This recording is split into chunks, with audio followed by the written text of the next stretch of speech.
नमस्कार दोस्तों, मैं सुनील कुमार आपका स्वागत करता हूं आपके अपने चैनल क्या ऐसा होता है से। दोस्तों, आज मैं आपके लिए एक अलग तरह की वीडियो लेके आया हूं क्योंकि हम सब लोग जानते हैं कि करवा चौथ का त्योहार कल है और सभी लोगों की अलग अलग तैयारियां होती हैं। इस त्योहार को महिलाएं अपने पति की लंबी आयु के लिए करती हैं, ये तो हम सब लोग अच्छी तरह से जानते हैं। लेकिन करने के कुछ नियम अलग अलग होते हैं, कुछ लोग अलग तरह से मनाते हैं, कुछ लोग अलग तरह से मनाते हैं। लेकिन एक बात सबके व्रत में कॉमन होती है कि सारी महिलाएं जो करवा चौथ का व्रत करती हैं वो एकदम पूरे दिन निर्जल व्रत रहती हैं। पूरे दिन निर्जल व्रत रहती हैं और शाम को जब उनका व्रत वो अपने व्रत को खोलती हैं तो वो चंद्रमा को देखकर खोलती हैं। वैसे मान्यताओं के अनुसार बताया जाता है कि जो चौथ का चंद्रमा होता है, चतुर्थी का चंद्रमा होता है, उसे देखते नहीं है क्योंकि चंद्रमा को यह श्राप लगा था कि जो तुझे देखेगा उस पर कुछ ना कुछ एक कलंक लगेगा। इसीलिए चौथ के चंद्रमा को हमेशा नहीं देखा जाता है और कभी नहीं देखते हैं। लेकिन उसके बाद जब चंद्रमा ने कुछ ऐसी युक्ति की, कुछ भगवान की प्रार्थना की, तो उनके दोष को खत्म करने के लिए बताया गया था कि अगर कोई इंसान द्वितीय का चंद्रमा देखेगा या फिर जो करवा चौथ वाला चंद्रमा होता है, कार्तिक मास में जो चतुर्थी होती है उसके चंद्रमा को देखेगा, तो उसे पूरे साल तक इस व्रत को पूरे साल तक ये दोष नहीं रहेगा, वो कलंक नहीं रहेगा। इसीलिए आपने हर जगह देखा होगा कि दौज के चंद्रमा को देखा जाता है। दौज मतलब द्वितीय। तो दोस्तों, करवा चौथ का व्रत कल है और चौथ भी है। गणेश जी का आपको बताया कि जो चतुर्थी होती है वो गणेश जी के लिए समर्पित होती है, सभी लोग गणेश जी की पूजा करते हैं। करवा चौथ का व्रत जो महिलाएं करती हैं वो गणेश जी से, क्योंकि कहते हैं ना विघ्न हरता, विघ्न हरता, तो गणेश जी की पूजा इसीलिए करती हैं कि वो उनकी पूरी कामना होती है कि मेरे पति की लंबी आयु हो और मैं हमेशा पूरी तरह से सौभाग्यशाली रहूं, अपने पति के साथ रहूं, मैं हमेशा खुश रहूं। इसीलिए इस तरह का व्रत रखा जाता है। महिलाएं ये व्रत अपने पति की लंबी आयु के लिए रखती हैं। तो इससे पहले जब वो रखती हैं तो मैं आपको कुछ जरूरी बातें बता रहा हूं अपने वीडियो के माध्यम से, वो आप सभी लोगों को जाननी बेहद जरूरी है। बहुत सी महिलाएं होती हैं जिन्हें केवल ये पता होता है कि आज के दिन हमें पूरे श्रृंगार के साथ साथ कुछ नए कपड़े का भी चयन करना होता है। तो बस वो कहीं मार्केट जाते हैं या फिर ऑनलाइन के माध्यम से वो कुछ जो कपड़े मंगा लेती हैं, बस उन्हें केवल ये पता रहता है कि हमें नए कपड़े पहनने होते हैं।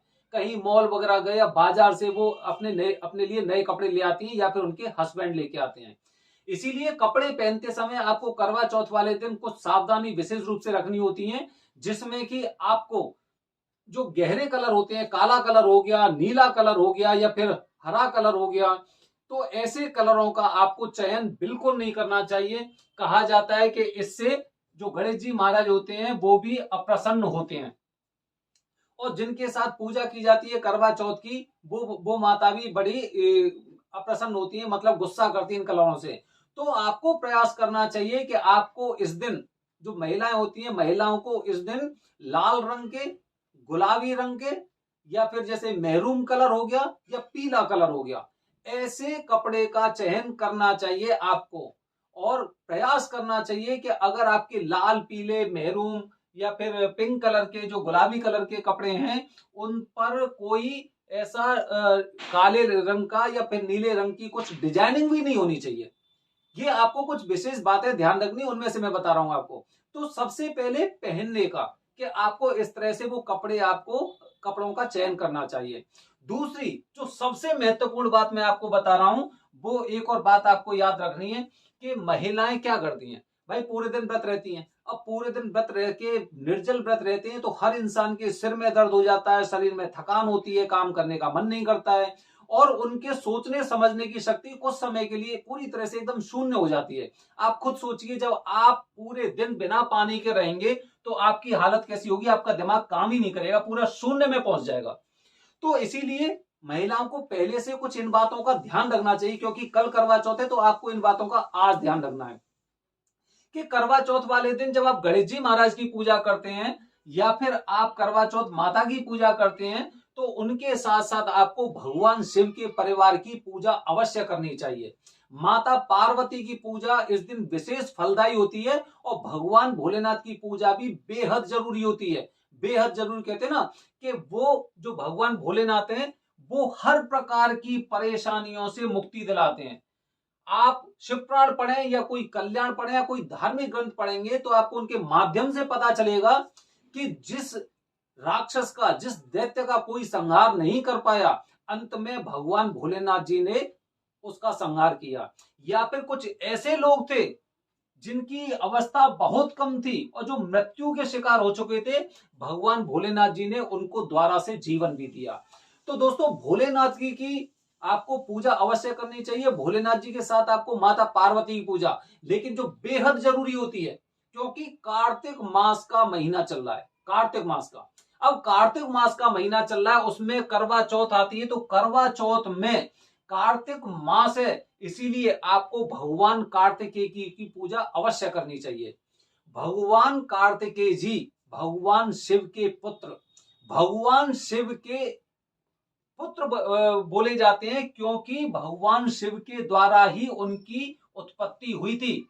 अगर आप कोई धार्मिक ग्रंथ पढ़ेंगे या कोई शास्त्रों के माध्यम से आप जानने की कोशिश करेंगे तो भगवान शिव के द्वारा ही कार्तिकेय जी की उत्पत्ति हुई थी, बिल्कुल सही तरीके से। बस थोड़ा सा बीच का मार्ग अलग बता सकते हैं, लेकिन उत्पत्ति भगवान शिव के द्वारा ही हुई थी, ये बताया जाता है। तो इस करवा चौथ पर या फिर जो भी करवा चौथ होती है, करवा चौथ में आपको एक बात का विशेष ध्यान रखना है कि महिलाएं गणेश जी की पूजा कर लेंगी, भगवान शिव की पूजा कर लेती हैं, माता पार्वती की पूजा कर लेती हैं, लेकिन कार्तिकेय जी की पूजा करना वो भूल जाती हैं।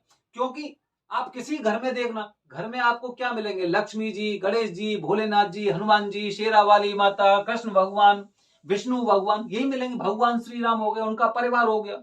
लेकिन बहुत कम ऐसे लोग होंगे जिनके घर में भगवान कार्तिकेय जी की प्रतिमा होगी या फिर एक ऐसी तस्वीर होगी, ऐसी मूर्ति होगी जिसमें पूरा शिव परिवार वहां पर है, विराजमान है। ऐसे इसीलिए आपको प्रयास करना चाहिए कि भगवान कार्तिकेय जी की पूजा जरूर करनी चाहिए। और इसी महीने में, क्योंकि उनका छठ मतलब षष्ठी, षष्ठी वाले दिन कार्तिक मास में भगवान कार्तिकेय जी का जन्म हुआ था।